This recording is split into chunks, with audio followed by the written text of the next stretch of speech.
Hello everyone, कैसे हैं आप सब। आई होप आप सब अच्छे होंगे और अपनी प्रिपरेशन अच्छे से कर रहे होंगे। तो मुझसे कमेंट सेक्शन में कई बार पूछा गया कि मैम टीजीटी मैथ्स के लिए क्या क्या क्वालिफ़िकेशन चाहिए होती है, कौन से सब्जेक्ट कॉम्बिनेशन चाहिए होते हैं। तो उसी के रिगार्डिंग आज मैं वीडियो बनाने जा रही हूँ। तो ये वीडियो ओनली टीजीटी मैथ्स के लिए नहीं है, ये टीजीटीज़ ओवरऑल आप किसी भी सब्जेक्ट में अप्लाई करते हैं तो मैं उसके लिए ही बनाने जा रही हूँ। तो शॉर्ट वीडियो होगी, लेकिन उसके अंदर मैं प्रॉपर आपको बता दूँगी कि ये चीज़ें होनी चाहिए ताकि जब आप प्रिपरेशन करें आपको आइडिया हो।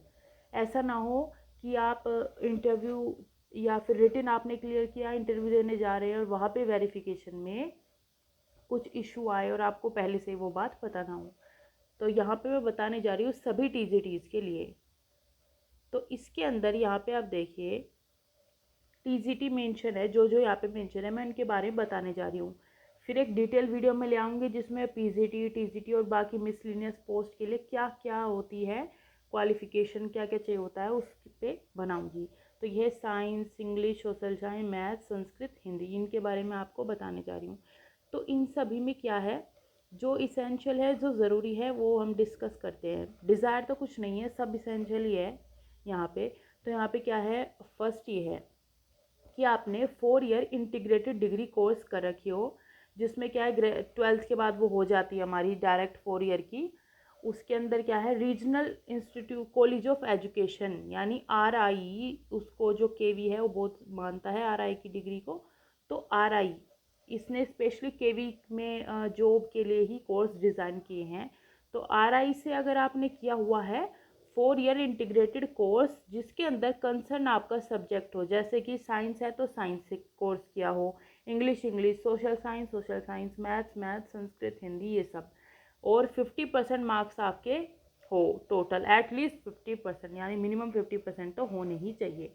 एक ये चीज़, अगर ये आपके पास है RI से 4 ईयर की डिग्री है तो सही है। इसके अलावा ये नहीं है तो फिर है हमारा बैचलर डिग्री यानी BSc with at least 50% marks in the concerned subject या combination of subject and in aggregate। तो इसको हम कैसे देखेंगे, ये आगे एग्जाम्पल से आप समझ जाएंगे। यहाँ पे क्या है कि एटलीस्ट 50% मार्क्स ओवरऑल इसमें बहुत कन्फ्यूज़न है सभी को। तो मेरा जैसे वेरिफिकेशन हुआ मैं आपको बता दूँ, तो 50% आपके ओवरऑल होने चाहिए। इसके अलावा जो आपका कॉम्बिनेशन ऑफ सब्जेक्ट बनते हैं उनमें भी आपके 50% होने चाहिए। अब ये कैसे हम देखेंगे, यहाँ पे देखते हैं। जैसे टीजीटी संस्कृत है तो यहाँ पे 3 साल आपने संस्कृत पढ़ी हो, ये BSc के अंदर या जो भी आप करते हैं बैचलर डिग्री, उसमें 3 ईयर आपने संस्कृत पढ़ी हो। और संस्कृत का ओवरऑल सब्जेक्ट का भी 50% होना चाहिए और ओवरऑल ग्रेजुएशन में भी 50% होना चाहिए। फिर बात करते हैं टीजीटी हिंदी की। सेम, हिंदी 3 साल आपकी होनी चाहिए। फिर TGT English, again English 3 year में इंग्लिश एज ए सब्जेक्ट होना चाहिए। फिर आती है टीजीटी SST की बात। टीजीटी SST के लिए कोई भी 2 सब्जेक्ट 3 ईयर होने चाहिए। अब यहाँ पे ईयर्स का नहीं लिखा हुआ है, लेकिन मैं आपको बताऊँ वो 3 ईयर की ही बात करते हैं। अगर नहीं भी लिखा है, बात उसकी यही है कि 3 ईयर, ऑल 3 ईयर वो होना चाहिए। टीजीटी सोशल साइंस में क्या है कि इनमें से कोई 2 आपने पढ़े हो ग्रेजुएशन में 3 साल, ये आप याद रखें 3 साल। History, geography, economics, pol science, या आइदर हिस्ट्री हो ज्योग्राफी हो, ये सब इसमें मस्ट बी आइदर हिस्ट्री और ज्योग्राफी होनी चाहिए, यहाँ पे बता दिया पोल साइंस के साथ। तो ये आपके होने चाहिए। और 2, अब क्या है, किसी के पास हिस्ट्री और ज्योग्राफी है, चलो है किसी के पास, तो वहाँ पे क्या है, ओवरऑल जो ग्रेजुएशन है उसमें आपके 50% होने चाहिए। उसके अलावा आपके हिस्ट्री सब्जेक्ट में भी ओवरऑल 50% बनने चाहिए, ज्योग्राफी में भी ओवरऑल 50% बनने चाहिए। अब आप कहेंगे मैम ऑल 3 ईयर्स, तो मेरा क्या था, ऑल 3 ईयर्स उन्होंने पूरा प्रॉपर चेक किया था, तो ऑल 3 ईयर्स आपके होने चाहिए, बिल्कुल ऑल 3 ईयर्स आपके होने चाहिए। अब आगे बढ़ते हैं। तो आगे आती है टीजीटी मैथ्स, इसमें बहुत कन्फ्यूज़न रहता है।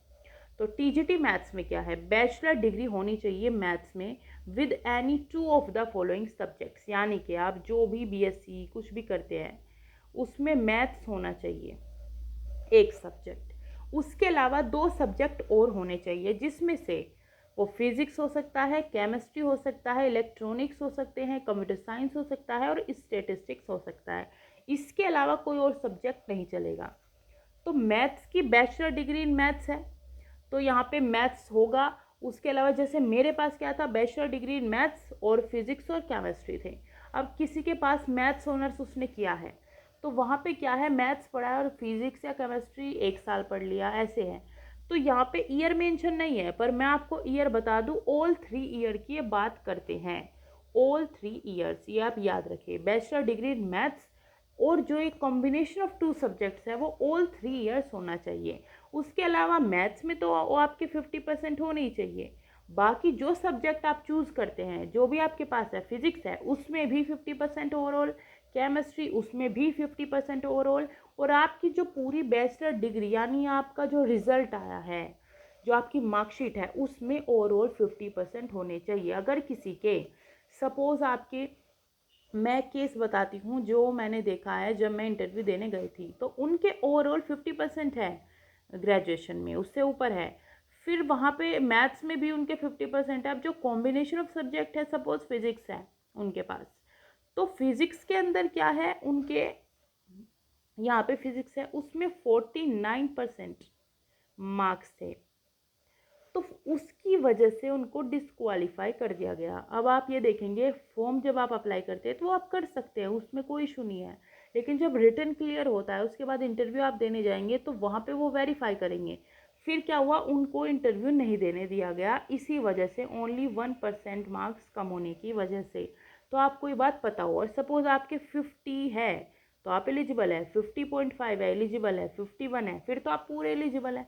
लेकिन आपको ये चीज़ अभी से इंश्योर कर लेनी है। अगर आपके एक भी सब्जेक्ट में कम है, कॉम्बिनेशन ऑफ सब्जेक्ट भी यहाँ पे मैटर करता है, उसके ऑल 3 ईयर्स में कम है, तो आप एलिजिबल नहीं है, ये बात आपको यहीं से पता हो। अब नेक्स्ट है टीजीटी साइंस। टीजीटी साइंस के लिए आप देख सकते हैं बॉटनी, जियोलॉजी, केमिस्ट्री ये पढ़ी होनी चाहिए, कॉम्बिनेशन होना चाहिए, तो आप एलिजिबल है केवी में। इसके अलावा यहाँ पे भी सेम वही चीज़, 50% का क्राइटेरिया फॉलो होगा जो ऊपर मेंशन है। आपको कन्फ्यूज़न इसलिए नहीं होगा, इसलिए होता है क्योंकि नीचे मेंशन है, एक बार ऊपर वो लिख देते हैं और यहाँ पे बैचलर डिग्री होती है यानी बीएससी होती है, तो ऑल 3 ईयर्स की वो बात करते हैं, ये सीधी सी बात है। अब इसके अलावा और यहाँ पे क्या क्या बोला गया है ये आप नीचे देख सकते हैं। इसके अलावा सेकंड आपके पास बीएड होना चाहिए, तो सभी को पता है बेसिक कि भाई बीएड होना चाहिए, बीएड होना चाहिए या इक्विवेलेंट डिग्री कोई भी रिकॉग्नाइज यूनिवर्सिटी से हो, वो आप देख सकते हैं। आई थिंक सभी के पास रहता है बीएड, तो वो चल जाता है। इक्विवेलेंट डिग्री में आरआई की डिग्री को बेसिकली मेंशन कर देते हैं। फिर थर्ड है हमारा सीटेट, आपका पास होना चाहिए, कंडक्टेड बाय सीबीएसई, और बाकी जो भी गाइडलाइंस एनसीटी के अकॉर्डिंग दी गई है उसके अकॉर्डिंग वो आपका क्लियर होना चाहिए। अब इसमें भी मुझसे बहुत बार डाउट पूछे गए कि मैम यहाँ पे मेरा सीटेट है, मैं बीएड में हूँ और फर्स्ट ईयर में मेरा सीटेट क्लियर हो गया है, तो क्या मैं अब केवी के लिए एलिजिबल हूँ, फॉर्म आने से पहले क्लियर हुआ था, ये सब देखिए।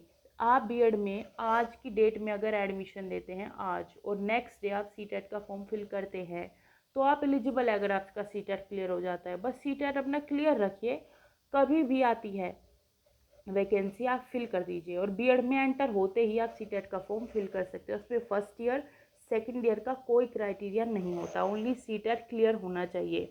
फिर पूछते हैं कि सीटेट में मार्क्स जो है मैटर करते हैं, इंटरव्यू में नहीं करते, ये सब जनरली वो लोग मार्क्स को इतना देखते ही नहीं हैं, वो देखेंगे आपको कितना आता है। इन केस आपने बहुत अच्छे से इंटरव्यू भी दिया, फिर भी कुछ कुछ क्वेश्चन में आपको डाउट है, बहुत आपको एक्सपीरियंस नहीं है, लेकिन आप अच्छे कैंडिडेट हैं, तो वहाँ पे कुछ केसेस में वो देख लेते हैं कि इसके मार्क्स कितने, अगर मार्क्स भी अच्छे तो अच्छा इंप्रेशन चला जाता है। बट जनरली जो सीटेट है इन सबके मार्क्स की ज़्यादा वेटेज नहीं रहती है इंटरव्यू में या किसी भी चीज़ में, तो आपका क्लियर होना चाहिए, ये मैटर करता है। फिर फोर्थ है हमारा, यहाँ पे लिखा हुआ है हिंदी इंग्लिश में प्रोफिशिएंसी होनी चाहिए, मतलब टीचिंग की, तो ये बेसिकली, और डिज़ायरेबल यानी कि ये हो तो बहुत अच्छा है, जैसे कि नॉलेज ऑफ कंप्यूटर एप्लीकेशन, इसलिए बोला जाता है कि आपके पास अगर कोई कंप्यूटर का सर्टिफिकेट या कुछ भी है उसको आप इंटरव्यू में ज़रूर लेके जाएँ। ये डिज़ायरेबल है, मतलब ऐसा नहीं है अगर ये नहीं होगा तो क्या क्वालिफाई नहीं करेंगे या आपकी एलिजिबिलिटी पूरी नहीं होती, ऐसा नहीं है तो बहुत अच्छा है, आप लेके जाए, तो ये इसलिए मेंशन है। तो ये आपने देख लिया टीजीटीज़ के लिए। बाकी और सारे भी टीजीटीज़ या और कोर्स भी बचते हैं, तो मैं उनकी एक सेपरेट वीडियो लेके आऊँगी। मेन जो सब्जेक्ट थे मैंने इन पे मुझे लगा कि बना देनी चाहिए, कई बार डाउट आए हैं, तो ये आप यहाँ पे देख सकते हैं। कोई और भी डाउट है आप कमेंट सेक्शन में मुझसे पूछ सकते हैं। आई होप मैंने आपके सभी डाउट क्लियर कर दिए हैं। एंड आप प्रिपरेशन करें, आपको जो भी डाउट है वो तो मैंने बोला ही हुआ है, आप कभी भी पूछ सकते हैं। So thanks for watching.